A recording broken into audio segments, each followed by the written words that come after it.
Et bonjour et bienvenue à tous dans un nouvel épisode de Nom d'un pipeline. Je suis Julien Danjou, votre hôte favori, CEO et cofondateur de Mergify et aujourd'hui je suis en compagnie de Thomas Isaac. Salut Thomas. Bonjour à tous. Thomas, tu vas venir nous parler aujourd'hui de CI/CD comme d'habitude parce qu'on parle toujours de CI/CD en fait dans ce podcast, on est un petit peu monomaniaque. Et peut-être qu'on peut commencer par te présenter. Dis-nous un petit peu qui tu es, ce que tu fais dans la vie, ce que tu as fait quand tu étais petit, tout ça? Alors, je vais peut-être pas remonter à ma plus tendre enfance quand même. Je suis Thomas Isaac, je travaille dans une société qui s'appelle EasyWork. C'est une société qui fait de l'intérim digital, donc on n'a qu'une application, on n'a pas d'agence pignon sur rue comme les concurrents. Donc je suis là-bas depuis 4 ans, la société doit avoir 5-6 ans maintenant. Moi là-dedans, ce que j'ai fait, c'est que j'ai monté, quand je suis arrivé, ils étaient tous sur Heroku, donc la partie infra était pas vraiment industrialisé. Donc j'ai un peu industrialisé, et donc qui dit industrialiser l'infra et les déploiements, ça passe forcément par de la CI/CD. Voilà, donc, et moi, mon rôle, plus particulièrement, je suis lead SRE, si on s'en tient au titre. Mais voilà, j'ai la vision, toute la partie infra, déploiement, et surtout le SLA, pour que l'infra soit le plus stable possible, et le code aussi. OK. Donc du coup, tu es passé, quand tu es arrivé, il y avait pas grand-chose? Rien du tout? Il y avait pas grand-chose. Il y avait la seule partie où il y avait un peu de CI/CD. Alors, donc c'était sur Heroku. Donc Heroku a une petite partie CI/CD, mais c'est assez léger. Ça permet juste de builder le code et de le déployer un peu à leur façon. Et il y avait une petite partie sur CircleCI qui permettait de build l'application iOS et Android, parce que c'est sur ça, quoi, voilà, pour faire du code natif. Et peut-être un peu les tests end-to-end qui étaient dessus. Et en taille d'équipe, du coup, c'était quoi la taille d'équipe quand tu es arrivé et c'est quoi la taille d'équipe aujourd'hui? Ça ressemble à quoi? En termes toute la tech team, quand je suis arrivé, Ouais, la tech team et la peut-être tech le team, CI si vous avez un peu plus. on devait être une petite dizaine, je dirais. On est monté à pas mal, on a dû monter à 50-60 personnes en termes de dev. Donc là, OK. il y avait beaucoup de pipeline, des choses comme ça qui renaient. Et dans mon équipe, où on est arrivé, on était deux, et maintenant on est quatre. Et c'est comme une bonne taille parce on a deux vaches qu'on a beaucoup standardisé, industrialisé. Donc d'autre côté, finalement, il y a eu beaucoup plus de travail au début que maintenant, où maintenant beaucoup de choses sont standardisées. Non pas qu'on n'a OK. plus rien à faire.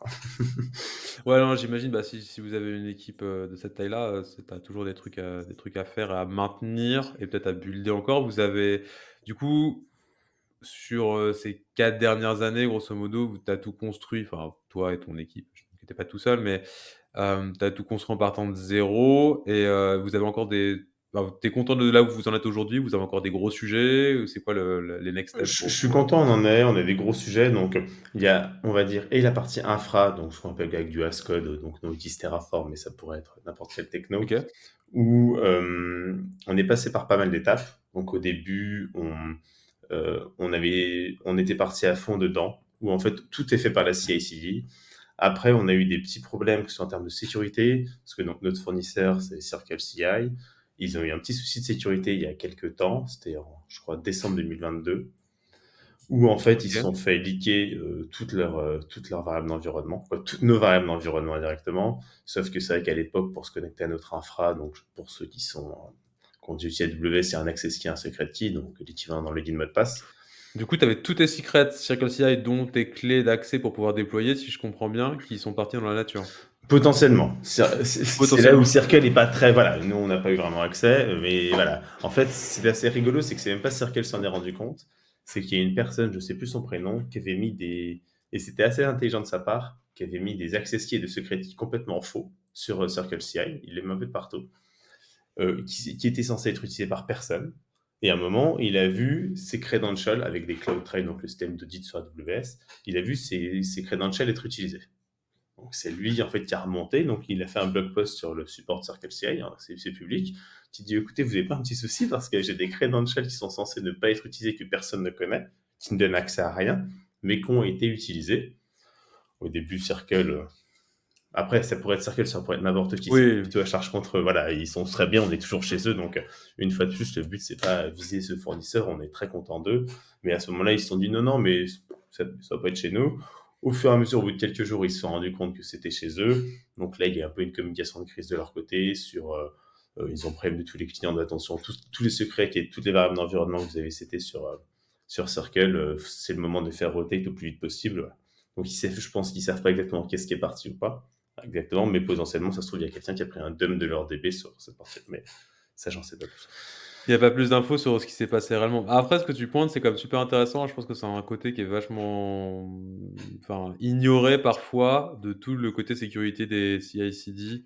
Moi, j'y pense pas mal parce que, bon, on a des gros contraintes de sécurité chez nous en interne, de compliance comme SOC 2 et cetera, qui sont un peu comme des normes ISO, et en fait, tu te retrouves vite, à te poser des questions sur, la sécurité de toute ta pipeline, mais même de fournisseurs. C'est-à-dire, si tu es genre chez Heroku AWS et que du coup ton CI est ailleurs, tu utilises GitHub ou GitLab, tu as voilà, genre du GitHub, du Circle, etc. Et en fait, tu te rends compte que tu as plein de. Plus tu as de fournisseurs, plus tu as forcément de chances d'avoir des problèmes à gérer à un moment. Et qu'en fait, si tu veux tout automatiser, tu dois donner des accès à des machines et donc leur donner des secrets pour faire des trucs. Et si tu as le moindre problème dans ton CI, tu as intérêt à avoir une énorme ségrégation dans tes différents services, donner toujours le moins d'accès possible. Alors, c'est des règles de sécurité entre guillemets basiques, mais en fait, en pratique, on sait très bien que malheureusement, tout le monde ne fait pas ça parce que la sécurité, c'est toujours un compromis entre l'utilisabilité, c'est pas français, mais le fait de pouvoir utiliser tes accès, tes machins pour faire des trucs et le fait que ce soit super scopé, par exemple, là, peut faire que ça, etc. Mais en termes de sécurité, tu as vraiment intérêt à voir ça parce que le jour où ça t'arrive, où tu as tes secrets, quels qu'ils soient, AWS ou autres, qui sont dans la nature, tu dors très très mal après. Je pense que le matin, quand tu reçois le mail de CircleCI, Ouais, t'es ouais, pas et c'est bien, là où quoi. c'est et on se rend compte que on a essayé de faire des PRA, choses comme ça. Je dis on a essayé parce que le PRA parfait n'existe pas. Mais toute la partie rotation des secrets, on sait faire prestataire par prestataire, mais on ne savait pas forcément, parce qu'on a plein de projets sur justement plein de fournisseurs différents, de quelle clé va exactement où. Il y a des moments où on a des clés, des variables d'environnement qu'on avait oublié de supprimer parce qu'on ne les utilisait plus, choses comme ça, ou des secrets qu'on n'utilisait plus. Donc ça permet de faire un ménage. Et c'est vrai que ça nous a un peu ça nous a un peu forcé à faire un peu le ménage dans nos variables d'environnement et nos secrets d'essayer de documenter. Alors, c'est jamais très simple de faire de la documentation sur ça. Voilà, donc c'était assez intéressant. Et après, justement, avec ça, on a essayé de chercher un peu des solutions. Donc, au début, on a fait des scripts de rotation automatique. Mais ça, c'est bien beau, mais ça dépend d'un script. Il suffit que le script marche pas ou il y a n'importe quoi et ça change pas grand-chose. Et donc, après, on a découvert quelque chose que... Donc, Circle, suite à ça, a fait une grosse milestone sur la sécurité, forcément. Et donc, ils ont mis en place le IDC, ce qui permet, en fait, leur trust est faire confiance entre leur infrastructure et leur machine et donc AWS dans ce cas, ou ça peut être GCP ou ça peut être plein de choses, pour en fait que leur machine ait automatiquement le droit d'assumer des rôles, des comptes sur AWS. Ce qui permet qu'il n'y a plus de notion de login mot de passe qui passe. Alors il y a quand même le token OIDC qui a une durée de vie. Donc effectivement, si quelqu'un récupère ce token, il pourrait l'utiliser ailleurs. Hein. Il y a pas, de toute façon, il y a forcément une authentification Bien quelque sûr. part. Mais ce token, il a la charge de CircleCI de le délivrer et il a une durée de vie de 1 heure, je crois, par défaut. Après, on peut l'augmenter un peu. Voilà. Mais ça a permis d'enlever pas mal d'accès, de login mot de passe qui ont des longues durées de vie par rapport au passé sur des tokens à courte durée de vie. Donc ça, Ouais, c'était on a mis un... la ouais, on a fait la même chose chez nous en utilisant Heroku qui supporte pas d'ailleurs IDC, donc on a dû un peu bricoler nous-mêmes des solutions, pour justement mettre ça en place entre, du GitHub, pour le CI, du Heroku, du AWS, trucs comme ça pour, pareil avoir ce même type de solution de sécurité. Et je pense que c'est pas un truc qui est très utilisé. Bah, la preuve, c'est qu'Heroku le supporte pas du coup de base. Entièrement en tout cas. Et je pense que c'est un truc qui est assez récent finalement en termes de sécurité, qui est pas encore super déployé. Et il y a encore beaucoup de gens, je pense, qui doivent déployer, enfin, utiliser des secrets, comme tu disais, qui sont avec beaucoup de scope, une durée de vie, pas d'expiration, parce qu'effectivement, tu vas pas les rotate à chaque fois que tu as fini de déployer. Alors qu'en fait, dans l'absolu, tu voudrais presque pouvoir faire ça, quoi, dire je déploie, puis c'est fini, je jette mes credentials comme ça, et ils doivent pas leaker, je suis tranquille. Et d'arriver à ce genre de mécanisme parce qu'en fait, c'est vraiment un point d'entrée critique. Et d'autant plus que le CI, si tu as des trucs qui sont publics, comme des repositories publics, ça peut être assez vite un levier d'entrée vers ton CI et vers d'autres trucs derrière, quoi. On l'a vu avec GitHub Action, qui a des trucs assez sympathiques en termes de sécurité. Enfin, tu peux te tirer une balle dans le pied, pour reprendre l'expression, assez facilement en termes de sécurité. Et c'est souvent vrai avec beaucoup de CI, hein. Je pense que c'est pareil chez Circle. Si tu fais des choses un peu trop biscornues, tu peux vite te retrouver à ouvrir les portes de ton repository et de là, ben, avoir d'autres portes parce que tu peux avoir des secrets partagés entre plusieurs repositories, par exemple, dans le cas de GitHub Action, etc. Donc, c'est des trucs qui sont super dangereux et auxquels je pense beaucoup de gens font pas forcément gaffe.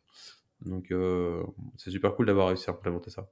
C'est ça, mais c'est que tout le monde ne l'implémente pas, donc c'est vrai que Circle le fait bien, mais après il y a des sur Circle, on a encore des secrets, qui sont en variable environnement, qu'on peut pas forcément bypasser, qu'on peut pas enlever parce que tout ne supporte pas UIDC.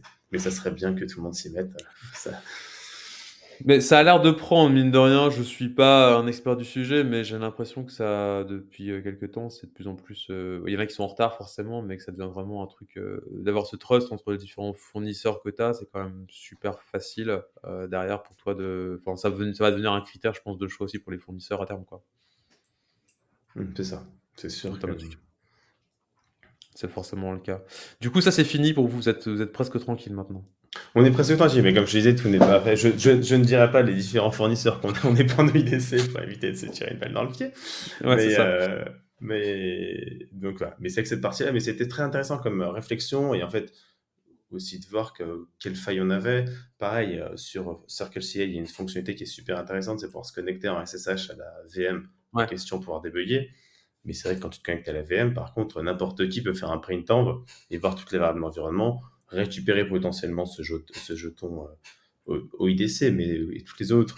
Mais donc c'est là aussi où il y a ce genre de fonctionnalité, c'est bien pour débugger, mais c'est vrai que tu donnes accès à des devs, à toutes tes informations. En fait, si t'as pas l'idée claire de ce qu'ils ont, le jour où tu dois les faire rotate pour, tu vas te dire, bah, tel dev est parti, ça c'est plus ou moins bien parti le départ, ça c'est plus ou moins bien passé le Bien sûr, départ, ouais. j'aimerais sécuriser. Et en fait, il faut essayer de voir tous les projets sur lesquels il aurait pu se connecter, faire un SSH en printant, parce que tout ce que tu saisis sur la machine, c'est logué nulle part. Donc voilà, donc c'est là où, c'est un peu le contre-coup de la CI/CD, tout ce qui est automatique, tout ça, c'est que après derrière, tu n'as pas une vision complète des accès que tu donnes aux gens. Ouais, c'est aussi un autre problème effectivement de gérer bah, c'est toujours le problème de ségrégation, de need to know, basis où tu fais attention à ce que les gens aient accès seulement ce à quoi ils ont besoin vraiment d'avoir accès pour, éviter ce genre de problème de rotation de secrets, ce qui peut être assez compliqué et un truc sur lequel, bah, les devs, je pense, de manière générale, pensent pas forcément en amont, au fait que si tu fais du chiffrement, par exemple, bah, il faut gérer la rotation des clés, ce genre de choses.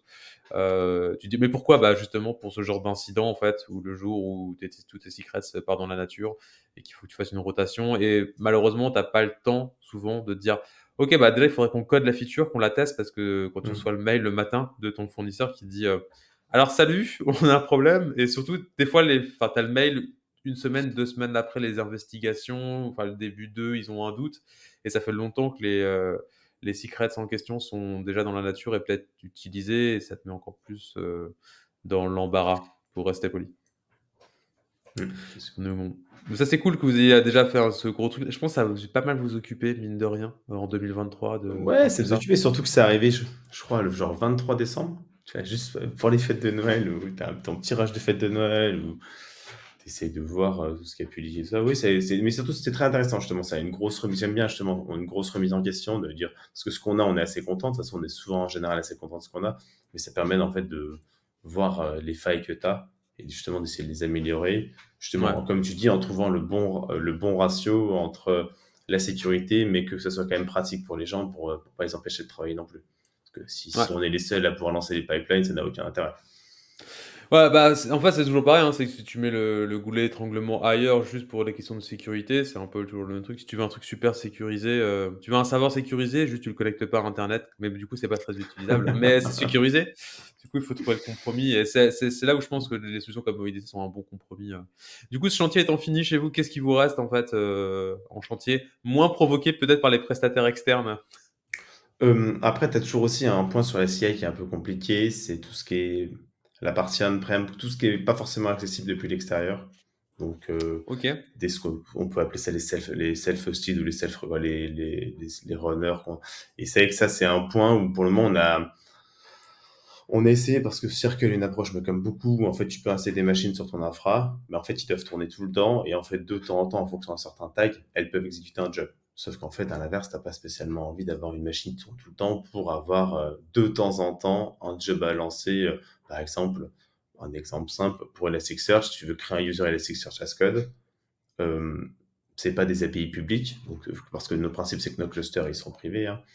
Et donc, tu es obligé de passer par les API privés. Donc, pour ça, il n'y a pas spécialement de solution de VPN, des choses comme ça sur Circle, mais comme je pense beaucoup. Et Ouais. donc, c'est-à-dire qu'il faut pouvoir avoir accès. Donc, on a essayé de faire ces self-runners, mais ça te coûte des crédits, c'est assez cher parce que c'est des fonctionnalités assez premium. Parce que je pense qu'ils font beaucoup ça pour les gens qui croient pas forcément au cloud public. Donc, c'est que ça coûte assez cher. C'est ce que Et, j'allais dire. Quelle est la problématique que tu veux résoudre avec du on-premise comme ça, en fait? C'est quoi et ben, de ta pouvoir se problématique de base? connecter à notre réseau privé. De pouvoir lancer par exemple, en Terraform, de pouvoir interagir avec des ressources qui ne sont pas accessibles depuis Internet. OK, donc toi, c'est un problème de sécurité, c'est pas un problème de coût ou de choses comme Non, ça? non, c'est vraiment un problème de sécurité, c'est de faire que nos clusters, que ce soit élastique, mais je te dis élastique, ça pourrait être plein d'autres choses, ou les MySQL, c'est une instance MySQL qui sont privées, de pouvoir forcément créer un user ou créer un dashboard sur Grafana, sur Kibana, je veux dire, créer un dashboard sur Kibana, choses comme ça. Pour ça, c'est des API d'Elastic qui sont, donc si ton cluster est privé, qui sont accessibles que depuis ton réseau interne. Tu peux pas forcément faire des VPC peering ou choses comme ça sur les différents fournisseurs de CI. Donc, en gros, tu es obligé, en gros, que ta CI ait accès au réseau directement.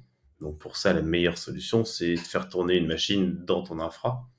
Mais c'est vrai qu'ils supportent pas forcément les, les machines créées à la volée. Tu vois, ce qui serait super bien, c'est que tu puisses dire, je démarre ma machine avec un certain token, parce qu'il faut forcément une partie d'authentification, et suite à ça, tu lances le job dedans. Et ça, pour Ouais, le moment, on n'a pas réussi à trouver la solution parfaite pour ça. Donc, tu as ou la solution, tu as une machine qui tourne à H24, mais c'est-à-dire que ça te coûte des crédits pour pas grand-chose. Et, c'est qu'on fait pas tant d'opérations, on fait pas tant d'opérations que ça sur les réseaux privés. Ou sinon, tu fais pas vraiment, ou tu as un petit script que tu lances en local, mais ça commence à devenir un peu du bricolage. ouais, c'est un peu dommage et tu pas de solution, en fait. T'as pas de sorte de proxy, d'intermédiaire qui permettrait de démarrer la machine qui fait que tu en aies besoin à ce moment-là et t'as pas Non, parce qu'en de fait, eux, leurs systèmes sont faits pour que la machine tourne tout le temps. Hein. Tu vois, ce qui est ce qui m'étonne pas trop parce que tu viens d'un design, du CI de il y a 15 ans, enfin le design général, pas de Circle en particulier, mais je veux Mhm. dire où, le cloud était à peine, existant, il y a une quinzaine d'années, c'était les balbutiements d'eux, donc tu avais pas forcément ce côté, enfin ce prérogative de on-demand. Enfin, j'ai commencé le CI à l'époque des buildbots et des machins, tu avais une machine sous un bureau qui était allumée 24/27 et tu te posais pas la question de la consommation en tant que telle. Donc, beaucoup de systèmes de CI sont basés un peu là-dessus, pas sur un système même d'asynchrone vraiment on demand où tu te dis je lance un job. Enfin, t'as de l'asynchrone, mais pas forcément à ce point-là où tu te dis je vais scheduler un truc, etc. Donc, ça me paraît loin d'être impossible, mais c'est vrai que je suis pas étonné que ce soit pas un truc qui soit encore très construit dedans, quoi. Oui, c'est ça. Et je pense qu'indirectement, ils veulent plus pousser leur fonctionnalité cloud. Et ça, je peux que le comprendre. Donc, d'avoir qu'ils fournissent eux-mêmes les runners, choses comme ça, que ce soit la fonction classique de Circle CI. Donc, je pense qu'ils poussent pas forcément cette fonctionnalité-là. Ils l'ont parce qu'il faut l'avoir pour certains clients. Mais je pense pas que ça se sur ça qu'ils veulent vraiment communiquer. C'est une bonne question. Je me pose souvent la question aussi avec GitHub et GitHub Action. C'est assez compliqué de savoir si. Enfin, compliqué. Je sais pas si c'est le bon mot, mais de savoir si leur stratégie à long terme, c'est de vendre du cloud, c'est-à-dire de vendre du CPU time sur le CI et de faire une marge dessus, ou est-ce que c'est de vendre une solution logicielle et donc du coup, dans ce cas-là, le on-prem a du sens, etc. J'ai un peu discuté avec CircleCI ces derniers temps et j'ai l'impression que, parce que je me suis même rendu compte que j'étais pas forcément au courant il y a quelques mois que CircleCI faisait du on-prem parce qu'ils en font très peu la publicité, alors que GitHub le fait un petit peu plus avec leur self-hosted runner et ce genre de choses. Mais même si le support en fait de ça chez GitHub est assez nul, enfin il y a pas beaucoup de support a priori, de ce qu'on m'a dit, en termes de déploiement, de life cycle de tes runners, et cetera. Il y a la solution technique de base, mais après tu te débrouilles pour le déploiement, pour, gérer ton nombre de machines, d'auto-scaling ou ce genre de choses. C'est juste pas leur problème. Eux l'ont résolu du coup en interne avec, le GitHub Action que tu fais tourner chez eux et je pense que Circle fait la même chose du coup avec leur Circle. Mais est-ce que vraiment leur but à terme, c'est de vendre, ça en fait, plein de CPU, indirectement ou de fournir la solution et de dire: «Bah, le on-prem, c'est cool». C'est, toujours difficile de savoir, en fait, où est-ce qu'ils se placent, d'un point de vue c'est même plus technique, c'est presque d'un point de vue commercial là-dessus, ce qui les intéresse le plus. C'est sûr. Donc même si, je pense que le but, c'est que de ramener le plus de gens possible vers soi et c'est sans doute une partie public veut du on-prem. Alors c'est souvent pour des questions de coût, je suis assez surpris, enfin je suis pas surpris, mais dans le sens où c'est une bonne chose d'avoir des raisons de sécurité. Mais souvent les gens avec qui, je discute de ça sont souvent pour des questions de coût en fait, qui veulent ramener, parce que ça coûte vite très cher en fait, d'avoir des runners, ceux de Circle et ceux de GitHub sont souvent très, très chers. Alors ça, tu les maintiens pas, c'est l'avantage. Tu as pas toutes les problématiques, dont celles que tu décrivais de maintenance et compagnie et souvent, les gens, préfèrent, à tort ou à raison, je ne sais pas, je n'ai pas fait les calculs, mais déployer eux-mêmes, les runners pour, économiser, bah, du temps de CI qui coûte assez vite cher, sur des plateformes, tierces. Donc, pour vous, Ouais, c'est alors pas un après, problème? je trouve que partir sur du Circle pour faire que de l'on-prem, tu vois, pour moi, l'avantage du Circle, c'est justement la partie vraiment ça, c'est la partie cloud.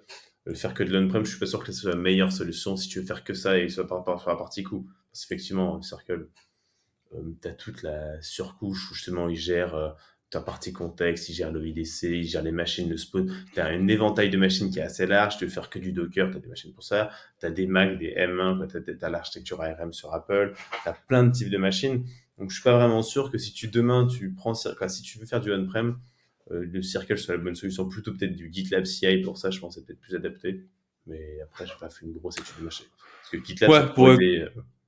pour économiser moins le coût des licences, si tu fais du Ouais, GitLab, un truc comme ça, j'imagine, ouais. c'est Oui, ça. je connais pas le Parce que prix c'est que des les licences. licences, comme je disais, les licences Circle on-prem sont pas non plus données. Donc, OK, si tu fais ton bon à calcul, savoir. non, non, voilà, ça te coûte des crédits, mais comme je Ouais. dis, c'est des machines qui sont faites pour rester up tout le temps. Donc, en fait, les crédits, c'est à l'heure. Donc, ça te consomme toujours des crédits. Donc, le calcul, je pense que je l'ai jamais trop fait parce que c'était pas notre raison principale de le faire, mais je suis pas sûr que ça vaut tant le coup que ça. OK. Ouais, ça, je vois ce que tu veux dire. En plus, tu as les crédits de la machine et de Circle en tant que tel pour utiliser du coup, derrière. Ouais, c'est C'est pas c'est ça. Donc, je suis pas vraiment sûr que ce soit la bonne solution, mais je pense que c'est bien, justement, par contre, quand tu as des contraintes de sécurité ou des contraintes de réseau, voilà, pour cette ouais. partie. Du coup, vous êtes déjà parti vachement ce que tu décris comme cas d'usage, c'est quand même un cas qui est assez avancé dans le sens où tu dis: «C'est pas très souvent», donc vous avez été jusqu'à automatiser des trucs qui sont pas très souvent du genre, des déploiements de, comme tu disais, de dashboard, Kibana ou autre, vraiment jusqu'à ce stade-là dans votre, Tu pipeline de sais, déploiement? on essaye de pousser.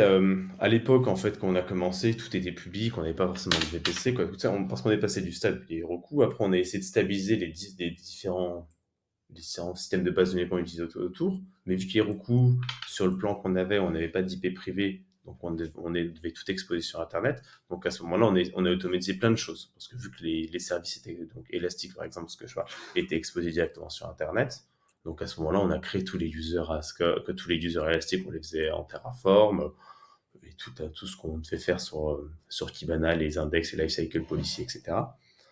Suite à ça, on est passé en VPC privé, donc c'est là où on a coupé nos accès, et c'est là où notre code Terraform, après, n'y avait plus. Quoi. Notre code Terraform qui se morcelait sur nos machines, si on n'avait pas le VPN, ou sur Circle, n'avait pas accès à l'élastique. Et donc c'est là où on s'est retrouvé un peu plus problématique. Donc on a dû enlever cette partie-là, mais un peu à contre-cœur, parce qu'on t'enlève des ressources qui sont gérées à ce code, et c'est là où, à ce moment-là, on s'est dit, bon, on va faire un petit script pour les créer, on pourra lancer sur nos machines si on a le VPN, mais c'est pas la on a bien conscience que c'est pas la meilleure solution, mais il fallait faire un trade-off entre sécurité et Ouais, pouvoir bien sûr. sans trop perdre. Et sur la partie CI, du coup, ça ressemble à quoi chez vous? Là, on parlait pas mal de déploiement finalement entre, la partie, Terraform et cetera et la partie CI, en fait, ça ressemble à quoi? Comment c'est utilisé par vos équipes de dev, en interne? Alors Ça la partie CI, nous de notre côté, l'équipe architecture, ils ont un peu fait le choix du polylead, donc on a un gros monorepo. Donc c'est que OK. en termes de CI, donc là-dedans, ils ont pas mal de tests qui se lancent. Donc, en fonction du monorepo, ça détecte les fichiers qui ont été changés pour éviter de lancer la CI de partout sur tous les différents packages. OK. Du coup, c'est Euh, un système de monorepo, un outil du genre, NX ou je ne sais je pas crois que quoi qui est utilisé? c'est Turbo, mais je t'avoue que sur ça, Turbo? c'est moins ma partie. Donc, je crois que c'est Turbo OK. justement qui fait cette partie-là. Ouais. Euh, Et donc, ça ne lance que sur les fichiers qui ont été changés ou indirectement avec les dépendances, ceux qui vont être changés, quoi, ceux qui sont impactés par les dépendances. Après aussi, ils ont une partie où on a des environnements à la demande aussi. Donc, en fonction de la CI, s'ils ont un environnement à la demande qui a été demandé, ça va aussi builder et déployer leur environnement à la demande. Euh, et après, en fonction de si tu es sur la branche, donc développe ou master chez nous, Ça va déployer automatiquement l'infra, via des, voilà, après c'est plutôt sur la partie plutôt infra via des via en fait un code deploy qui va lancer des step functions. OK. Du coup, la partie CI, c'est entièrement géré par les devs? Parce que je me rends compte que c'est pas C'est trop entièrement commun. géré. Nous, on a fait l'orb, donc c'est une notion sur Circle, c'est un peu une librairie pour justement standardiser parmi tous tes projets. Donc c'est là où, par exemple, donc nous, tout est hébergé sur ECR, donc le repo Docker de Amazon. Donc en fait, quand ils veulent pusher une image, il y a un truc push et après, tu as juste une fonctionnalité. Est-ce que tu veux vraiment pusher ou c'est juste pour tester? Donc tu peux dans ces cas-là faire juste un build sans pusher. En fait, tu as un build push. Donc c'est tu peux ou builder, pusher et c'est où tu as des paramètres. Donc eux, ils n'ont pas trop à se poser la question de scripter. Tout ça, c'est fait par l'équipe SRE, par mon équipe. Et en fonction de ça, après, les devs peuvent le faire. Après, concrètement, c'est quand même nous qui utilisons beaucoup de CI. Eux, ils ont la main, donc si demain ils veulent rajouter un package, ils peuvent le faire en faisant des copier-coller, mais c'est surtout nous qui le faisons pour être honnête. Même si j'aimerais bien qu'ils soient plus autonomes, mais après, il faut pouvoir les former. Et voilà, ça, c'est encore une autre discussion où c'est pas si simple, parce que c'est que nous, on évolue vite. Donc chaque fois, on les forme pas forcément bien, quoi. Voilà, c'est pas forcément de leur faute. OK. Ouais, après, tu mets une limite aussi à un moment où ça reste entre guillemets «des développeurs» et ils peuvent pas non plus gérer tout de A à Z. Donc C'est ça. c'est ça qui est intéressant, c'est justement où j'essaie toujours de savoir où les gens mettent la scission entre parce que tu as des équipes où il y a pas en fait de SRI, de DevOps, de ce que tu veux. Donc les devs font tout de A à Z, du code au déploiement. C'est typiquement le cas chez nous, on n'a pas de rôle spécifique pour ça, donc tout est maintenu par les développeurs. Et tu arrives à un moment souvent où du coup il y a trop de taf dans cette zone-là et tu prends des jobs plus spécialisés. Et des fois les équipes entières de CI, ce qui est un peu votre cas chez vous, même si c'est peut-être plus la partie déploiement que la partie CI, parce que les devs sont encore vachement autonomes là-dessus et c'est cool parce que je crois qu'il y a vraiment toutes les équipes à qui je parle à chaque fois ont vraiment des zones différentes de délimitation, disons ça c'est plutôt le terrain de l'équipe de CI, ça c'est la partie dev, ça c'est la partie déploiement, et tout le monde a des structurations très différentes. Là où par exemple tout le monde est d'accord sur c'est quoi le front-end, c'est quoi le back-end, tu vois, il y a pas trop de débat. Sur la partie CI, c'est très très flou et les frontières sont assez vite changeantes selon comment les gens se sont construits, les équipes sont construites, les projets ont grandi. Tu as plein de choses comme ça qui font que ça va évoluer différemment de manière organique, et ça c'est rigolo de voir que ouais, tout le monde a des différences. Il n'y a pas de truc qui marche pas souvent, c'est juste que les gens s'adaptent. Et le point clé, c'est d'avoir des développeurs souvent qui sont bah, je pense que plus ils vont loin dans le parcours CI, plus tu as une meilleure équipe de dev parce qu'ils sont empower, pas français non plus. Mais pour faire justement gérer ce truc-là, ils ont conscience en fait que c'est leur responsabilité et qu'ils deviennent plus ou moins autonomes et que ça devient leur propriété, à eux de le maintenir pour avoir une bonne hygiène de projet, que ça fonctionne de bout en bout. Et ce côté bout en bout est vachement intéressant, pas juste de shipper du code, de faire des pull requests et puis de faire bon, voilà, après c'est plus mon problème. Ça c'est vachement cool en fait, et c'est de voir où vous avez mis la limite, ça c'est assez rigolo du coup beaucoup d'autonomie sur le tooling, la partie monorepo, tout ça comme tu disais. C'est ça, ça La ils l'ont partie fait. CI Alors un peu. à l'époque, on avait une équipe plateforme, quoi. En fait, il y avait aussi une équipe plateforme. Donc en fait, c'était un peu l'équivalent de. C'était des devs qui bossaient pas du tout sur la fonctionnalité, qui bossaient vraiment sur la plateforme. Donc en fait, toute cette migration en monorepo, c'est eux qui l'ont fait parce qu'avant, on avait plein de repos. Donc c'est là où après, avec nos équipes, on a fait justement tout le tooling pour justement, avec Turbo, pour pouvoir justement faire que ça soit que les fichiers en question, que les CI dont des fichiers ont été modifiés qui soient lancés. Donc ça, c'était vraiment une collaboration entre l'équipe SRE et l'équipe plateforme pour faire toute cette partie-là, qui a fait aussi toute la migration. À ce moment aussi, c'était en TypeScript avant étant en JavaScript classique, en TypeScript. Donc c'est Ok. là que c'est d'accord. L'équipe plateforme, c'est vraiment les architectes sur la partie dev chez nous. T'en parlais au passé parce qu'il n'y a plus C'est d'équipe ça, parce qu'en plateforme. fait, c'est ça. Entre-temps, il y en a qui sont partis dans l'équipe et il y a une personne qui a un peu aussi le rôle d'architecte, mais c'est qu'avant, il y avait, je crois qu'ils sont montés jusqu'à 3-4 sur l'équipe plateforme, mais c'est que maintenant, il Parce n'y a que plus du qu'une coup, seule il y en personne. a plus besoin en fait. Si ça a Ben, il n'y été. a plus de gros projets comme ça. C'est vrai que il y a eu un gros projet de clean. Les personnes sont parties, c'était de leur côté. Mais après, on n'a pas forcément senti le besoin de recruter à ce moment-là parce qu'on n'est pas des gros sujets qui allaient arriver sur ça. Ouais, puis finalement, c'était développeurs se sont accaparés du sujet de manière C'est autonome, ça. j'imagine, parce que c'est quand C'est même ça. Après, maintenu. Enfin, les développeurs sont montés en compétence sur ça. Après, rien n'empêche qu'on va peut-être la recruter. Voilà, mais ça dépendra un peu de l'évolution et de la roadmap d'Easyworks à partie Tech for Tech. Ouais, si tu as des projets, j'imagine, ou si tu as des besoins plus de support. Ouais, c'est souvent les équipes on voit pas mal de développeurs efficiency ou de développeurs experience qui bossent sur le fait que les développeurs puissent bosser de manière, convenable. Mais s'ils se débrouillent tout seuls, comme des grands, c'est bien aussi, hein. Mmh. Ça permet d'avoir, plus de enfin, plus de responsabilité. Moi, j'aime bien ce côté-là, souvent dans les équipes de développeurs qui soient pas juste, là pour, écrire du code et s'arrêter très, très vite, mettre une frontière très, très tôt dans le process parce que c'est super dommage et d'aller alors après le déploiement, c'est souvent plus compliqué parce que tu dois apprendre des trucs comme, Terraform, l'architecture des trucs et cetera et ça peut être vraiment un gros morceau, en fait et ça t'empêche de te focus sur, ce qui peut être ton cœur de métier de du coup, de faire une application, par exemple. Ça peut être, assez chronophage de s'intéresser aussi à ça, donc avoir de l'aide d'autres équipes plus spécialisées, c'est quand même super cool. Mais, sur la partie CI, je pense que c'est quand même assez faisable souvent de gérer, des tests. Du coup, tu sais à quoi ça ressemble, par exemple, leurs tests, comment c'est quel type de tests ils utilisent? J'imagine que si vous avez tout automatisé, vous mettez en prod 20 fois par jour? Alors non, on met pas en prod 20 fois par jour. Après, c'est qu'on n'a pas trop de pain point à mettre en prod parce que tout est automatisé et le rollback est assez facile. Donc on n'est pas trop limité par ça. Après, on est plutôt non, la fréquence de mise en prod, j'ai pas forcément des stats, mais c'est vrai qu'en tout cas, la mise en prod est un non-événement chez nous, le merge sur OK. master. Ça, c'est bien déjà. Ça déjà, ça me fait dire que vous êtes un bon élève parce qu'il y a quand même assez peu d'équipes encore aujourd'hui, pareil avec qui on discute, qui, sont capables de faire ça et qui ne disent pas: «Non, mais en fait, c'est une fois toutes les 2 semaines, le mercredi, pour débugger les problèmes jusqu'au vendredi» et cetera, quoi. Non, c'est ça. Après, en général, on essaye d'éviter de mettre en prod le vendredi, quoi qu'il en soit, parce que pour éviter que s'il y a n'importe quel problème, qu'on tarde trop tard. Après, il y avait un truc qui était assez rigolo sur la CI/CD, c'est que c'est bien tout automatiser les rollbacks, choses comme ça, mais on est parti à un moment du principe que si les CI ne marchaient plus, faut avoir le tooling un peu sur la machine pour pouvoir faire des rollbacks.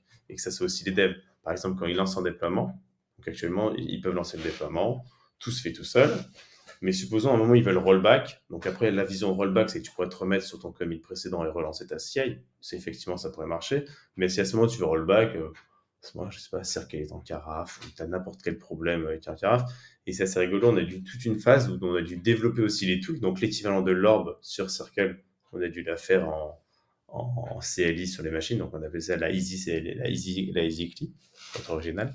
Où en fait, les devs ont un certain statut qui sont ce qu'on appelle deployers chez nous. Ils ont aussi ce pouvoir, si on peut appeler ça, de pouvoir rollback avec tel âge de commit et que ça relance son déploiement avec les migrations, choses comme ça. Donc ça, que c'était aussi un gros sujet chez nous de dire que pour que le dev soit autonome, en tout cas les déployeurs, et que si l'SI est en carafe, il faut qu'ils puissent rollbacker facilement sur leur poste. OK, c'est vachement intéressant comme approche parce que je pense que c'est pareil, c'est pas un truc auquel, par exemple, on a beaucoup pensé chez nous. On part du principe que rien n'est en carafe, mais effectivement, ça peut être, enfin rien d'un point de vue déploiement, mais c'est vrai que où est-ce que tu mets et en fait, je pense que ça devient de plus en plus compliqué parce que, ce que tu viens de dire est intéressant dans le sens où vous avez redéveloppé une orb. En fait, tu refais 2 fois le taf. Tu es obligé Non, de faire alors ça? c'est pour ça. En fait, on a l'orb qui inclut la EasyCli. Parce qu'en fait, les EasyCli, on l'a fait, en fait, l'orb, c'est juste un wrapper de la EasyCli. Comme ça, en Ouais. fait, quand on la lance sur Circle ou sur nos machines, la différence, c'est la façon de se loguer. Là, on va utiliser le SSO de AWS sur nos machines, ou l'autre, on va utiliser l'identité qui sera sur la machine, donc avec le IDC. OK. Mais c'est en fait, on l'a pas redéveloppé, c'est un wrapper. Mais en fait, au début, on n'était pas parti justement sur le refactoring des deux. C'est quand on s'est rendu compte que ça, on sait justement qu'on allait refactorer pour pas justement, comme tu dis, redévelopper une deuxième solution à côté qui, en termes de maintenance, allait faire 2 fois plus de travail, choses comme ça. Ouais, parce que tu soulèves un point qui est très intéressant à mon sens et qui est toujours pas vraiment résolu, c'est que, ce que tu fais tourner dans le CI, tu le fais pas aussi facilement tourner souvent sur le laptop du développeur, quoi Et c'est et ça, qu'en et fait même en termes d'accès. Tu vois, en termes ouais. de, faut avoir accès, faut avoir les différents secrets qui sont sur la CI, et le développeur en soi, il n'a pas forcément accès. Donc c'est pour ça qu'il faut passer par une couche intermédiaire. Ouais et même là, c'est pour le déploiement, même pour la partie test, c'est souvent un problème pour, pas mal d'équipes de se retrouver avec un truc qui marche pas dans le CI et tu peux pas forcément facilement y avoir accès. Enfin, tu peux, dans le cas de Circle ou autre, hein, avoir accès en SSH machin, mais bon, c'est quand même pas super facile et super évident de débugger des problèmes de CI parce que tu as pas vraiment le même environnement en CI et en local et que tu as même des fois des grosses disparités et de faire tourner des. Alors, Circle, j'ai déjà fait un petit peu. Ils ont un truc pas trop mal foutu où tu peux lancer des jobs quand même en local si tu as des images Docker, etc. Mais c'est pas 100% identique non plus à Circle, c'est quand même sur ton laptop. Mais c'est pareil sur GitHub Action où c'est très compliqué de débugger des GitHub Action parce que tu peux pas les lancer en local et que c'est vite galère de te retrouver. Donc au final, tu as une solution qui est vachement pratique de CI, mais qui est très limitée. Alors je crois qu'il y a des projets, des gens qui essaient de faire des trucs un peu alternatifs pour justement avoir un truc qui est plus unifié entre ce que tu fais CI local et CI distant. Parce que, le fait d'avoir entre guillemets, un fournisseur ou une plateforme qui est potentiellement en carafe et qui est en plein milieu de ta pipeline de l'ordre. Bon, ça marche aussi si GitHub ne marche plus. Là. Je pense que tu es aussi embêté pour travailler de manière générale. Et Dieu sait que malheureusement, ça arrive que GitHub ne marche plus. Mais du coup, tu as un peu ce problème d'être tributaire de beaucoup de services externes pour toi-même faire tourner ton service et le déployer aussi, quoi. Tout ça. Alors c'est que nous, on n'a pas trop de problèmes sur l'environnement entre les devs et les circles. Là où on a eu le plus, c'était sur les tests end-to-end. C'était avec les fameux tests Flaky qui sont, tu ne sais pas, tu relances deux fois le même test. Un moment il marche, un moment il marche pas. Tu sais pas trop pourquoi. C'est que nous, les tests end-to-end, on avait une vision, on avait fait énormément à tel Ok. point que à un moment ça nous coûtait très très cher le run des tests end-to-end. Et en fait, tu vois, il y avait 14 machines qui tournaient en parallèle. Alors, c'est vrai qu'on testait, c'était assez exhaustif, hein, on testait tout. Donc, il y avait en plus 14 grosses briques. Je crois qu'à un moment, en ordre d'idée, on était aux alentours du $20 l'exécution des tests end-to-end. Ok. Donc, c'est Bon un truc budget. qui faisait bon budget. Ça tournait pendant, je crois que c'était 45 minutes. Il y avait 14 grosses machines sur Circle. Euh, et c'était là où, en fait, tu avais des flaky. Et donc, en fait, tu lances ton exécution et en fait, tu as des tests flaky, donc c'est toujours pas vert. Alors, c'est rouge, alors tu vas regarder le détail, mais ça veut dire que toi-même, c'est à toi de regarder le détail et à dire, ah, mais celui-ci, il est flaky en ce moment, c'est normal. Que tu vois, c'est le tarif sur un moment. Et donc, c'est là où notre équipe QA a décidé de refactorer cette partie-là parce que même pour eux, c'était immaintenable et c'était pas très qualitatif. Donc, justement, des Ok. tests Et du coup, c'est end-to-end, parti mais beaucoup sur plus scopés. quoi? Ok, plus scopé, plus petit, Et moins beaucoup long. plus, on essaie de faire quelque chose qui est beaucoup plus proche de la prod en termes d'environnement, parce qu'avant on montait, donc on utilise Mongo en termes de base de données, on montait un Mongo en local en Docker, on montait un ELSIK en local en Docker, on montait un peu toute l'infra, ce qui faisait qu'en fait il y avait beaucoup de problèmes potentiels qui faisaient des tests flaky, qui faisaient que ça marchait pas. Donc là maintenant on est en train de faire un autre paradigme où en fait on va monter un Mongo sur une machine potentiellement, euh, qui seront sur des environnements de test à la demande. En fait, on va démarrer des environnements de test à la demande pour les tests. Je ne sais pas si c'est des environnements pour les tests avec un Mongo, les différents éléments de notre infra. Et en fait, sur la partie Circle, ça sera lui, il va juste être en mode browser, il va faire des appels à l'environnement de test à la demande. Je ne sais Ok. pas si c'est assez clair cette partie-là. Donc Ah en ouais, je vois ce fait, que tu veux dire. le test à demande va dire bah, j'ai besoin de telle branche sur tel projet, telle branche sur tel projet. Il va se démarrer, ça va mettre quelques minutes. Et une fois que c'est up, le cercueil à ce moment-là, le code qui est dans le cercueil fera des appels en mode web, vu que c'est que du web pour cette partie-là. Ok, d'accord. Donc tu gardes quand même l'approche end-to-end avec browser, tout ça, tu changes pas ça, mais c'est juste que tu changes la façon dont tu le fais Tu changes la derrière. façon comme ça, en termes de maintenance, ça évite parce qu'à un moment, on a dû se retrouver à maintenir toute la prod et stage, plus les environnements de test à la demande, plus les environnements locaux de dev, plus les environnements sous la partie QA. Donc, c'est pour nous. Donc, chaque fois que tu rajoutais une variable, il y avait une modification, l'impact était fort. Et plus il y a de projets différents, plus tu peux faire des erreurs ou tu as des petites différences. Ça, pareil, quand tu dois passer sur une nouvelle version de Mongo, etc. Donc, c'est pour ça que maintenant, on essaie de factoriser le plus possible pour justement que la CI elle soit le plus proche, que ce soit en partie test, que ce soit en partie déploiement et en prod.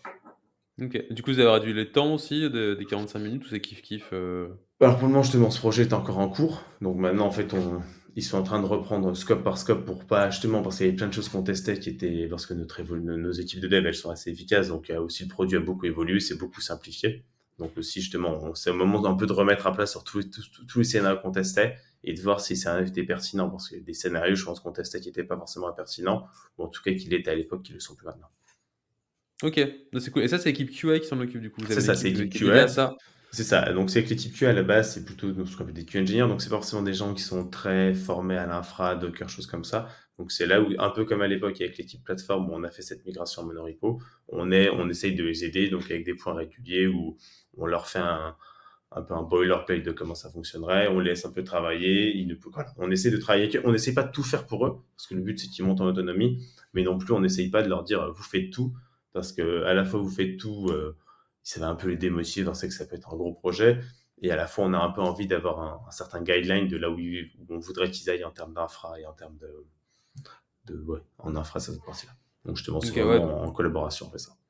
ouais, tu fais le support, en fait, pour les aider à avancer dans leur projet et eux sont vraiment responsables, du coup, que de la partie, test end to end. C'est vraiment Ouais, leur zone ils à font eux. les tests end-to-end et ils font ils sont la partie test en général parce qu'aussi, ils sont aussi en test la pièce du test de l'application mobile, excuse-moi. Parce qu'on a aussi une OK, application mobile qu'on doit tester, mais qui est pas dans les tests end-to-end parce que ce que j'appelle test end-to-end, c'est vraiment que, naviguer sur nos différentes plateformes web. Donc c'est du web-based. Là où l'application mobile, c'est des applications natives. Donc là, pour le coup, on utilise un autre fournisseur de test OK. qui va lancer sur différents types de smartphones, différents types d'OS, différents types de résolution et à faire des screenshots. D'accord et c'est eux qui gèrent aussi cette partie-là, du coup? Et c'est eux qui gèrent cette partie-là, mais voilà, mais ça, c'est une autre approche et une autre façon de faire parce que justement, on utilise Browser Stack sur cette partie-là. Et pour le coup, ça, OK. c'est une autre façon. Voilà, c'est de la CI mobile, donc c'est un peu particulier. OK. Ouais, j'avoue, c'est pas un truc que je connais, que je connais bien pour le coup, je fais pas de mobile. Du coup, mais Mais c'est c'est vrai que c'est vachement assez intéressant. impressionnant. Tu choisis, donc tu écris un peu ton scénario de où faut cliquer, choses comme ça. Tu choisis un peu tous les types de devices que tu peux faire. Tu peux faire des vidéos, tu peux faire des screenshots. À la fin, tu peux comparer les screenshots, voir s'il y a des grosses différences. C'est plutôt bien fait, ça. Je t'avoue que je suis pas un grand expert, j'ai vu avec eux, mais c'est vrai que c'est intéressant. Ouais, ouais, je pense que tu arrives à avoir un tooling assez cool. J'ai déjà Mm. vu ce genre de choses où tu fais des copies d'écran, tu vérifies que c'est bien par rapport Mm. à un master et cetera. Bon après ça marche plus ou moins bien, mais ça dépend de ce que tu fais. Et si j'ai ces tests-là, du coup, chez vous, ils sont bloquants pour le déploiement ou c'est des trucs que vous faites à côté en parallèle, en fait? Ou c'est un truc qui est, entre guillemets «dans la pipeline», c'est une étape obligatoire pour pouvoir déployer Non, ou en fait c'est pas les tests unitaires dans le code, oui. Mais les OK. tests end-to-end, que ce soit mobile ou les tests end-to-end web, non. Parce que justement, on avait trop de flaky. Et pour le moment, justement, on est en train de redévelopper cette plateforme, comme je Parce que t'expliquais. c'est le but, du coup, à terme? Est-ce que ce C'est le sera but un de but pouvoir pour de vous? flaky, c'est ça. Mais pour ça, il faut bien maîtriser, il faut bien comprendre. Parce que là, actuellement, vu que tout tournait sur une machine, il pouvait y avoir des problèmes réseau, il pouvait y avoir des problèmes de trop de choses. Tandis que là, justement, l'avantage, c'est que ce soit notre environnement de test à la demande qu'on maîtrise complètement. C'est là où, s'il y a des tests flaky, on va pouvoir plus comprendre que ça soit, est-ce que c'est un problème de pic de chat, de pic de, de ressources sur la machine, de comprendre d'où ça vient. OK. Là, Ouais, ouais, optimement, donc sur Circle, vu que c'est des machines qui sont spawnées par Circle, t'as pas ouais. tout l'outillage que tu veux. Voilà, c'est pas ta machine, t'as pas accès à toutes les sondes que tu veux, donc c'est pour ça. C'était plus problématique pour nous. OK. Ouais, vous allez vraiment dans la bonne direction, à mon sens, dans ce côté-là, quoi. C'est cool.